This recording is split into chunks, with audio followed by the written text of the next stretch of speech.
Hello मंडळी, good evening again. तर again आज आम्ही चाललो होतो शॉपिंगसाठी. तर काकूला काही साड्या घ्यायच्या होत्या. तिच्या मम्मीला तिला म्हटलं मी तर जाणार नव्हते पहिली गोष्ट, पण काकू बोलली की नाही का मला जरा चॉईस देण्यासाठी चल. म्हटलं ठीक आहे. तर इथे आपले छोटे बंधू कृष्ण भाऊ, तर ते स्टडी करू, त्यांचे एक्झाम चालू. त्यांना म्हटलं all the best and keep it up, असंच अभ्यास करत राहा. आणि मी फिरायचे कामं करते. तर इथे मस्त मम्मीने ते पुढे चालले, मला मागेच टाकलं त्यांनी. मग मी पण त्यांचा बदला घेतला. मग मम्मीने त्यांना मागे सोडलं आणि मी पुढे चालत गेले. तर पोचलो फायनली साड्यांच्या शॉपमध्ये. तर इथे ही साडी बघा ना भाई, काय भारी आहे ना, ब्लॅक कलरची. मला तर खूप आवडली, पण मी नाही वेअर करत काहीच. तर इथे मग काकू आणि मम्मी ते काय बसले होते साड्या बघत, आणि इथे AC असून पण इतकं गरम होत होतं. It's my history. तर मग तिथे काही आवडलीच नाही एक पण साडी. मग तिथे अर्धा एक तास घालून आम्ही आलो दुसऱ्या शॉपमध्ये साडी बघण्यासाठी.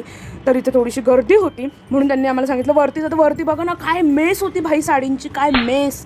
माय गॉड. मी तर डायरेक्ट तोंडालाच हात लावलं, नंतर तर डोक्यालाच हात लावलं. भाई काय म्हटलं, बसायला जागा नव्हती. मग ते झालं, तिथेही नाही आवडली. मग आम्ही चाललो होतो दुसरीकडे साडी बघण्यासाठी. मला तितका कंटाळा आला त्यांच्यासोबत फिरून फिरून. म्हटल्यावर उगाचच आली मी. मग आलो होतो काकूला इयरिंग्स घेण्यासाठी. मध्ये तिने इयरिंग्स घेतले आणि मग आम्ही निघालो आमचं मिशन कंप्लीट करण्यासाठी. For your kind information guys, हे आमचं 3rd शॉप आहे. फायनली इथं भेटून जायला पाहिजे, जशी पाहिजे लेना तशी साडी. तर कोइन्सिडन्सली आम्हाला आत्या आणि देवांश पण भेटले. तर इथं अत्यंत बरं घरी पोहोचून गेले असे तरी मम्मीने तिथे साड्याच चॉईस करत होतं. तर फायनली गाईज 2000 वर्षांनंतर एक साडी घेतली. खूप बोर केलं बाबा आज.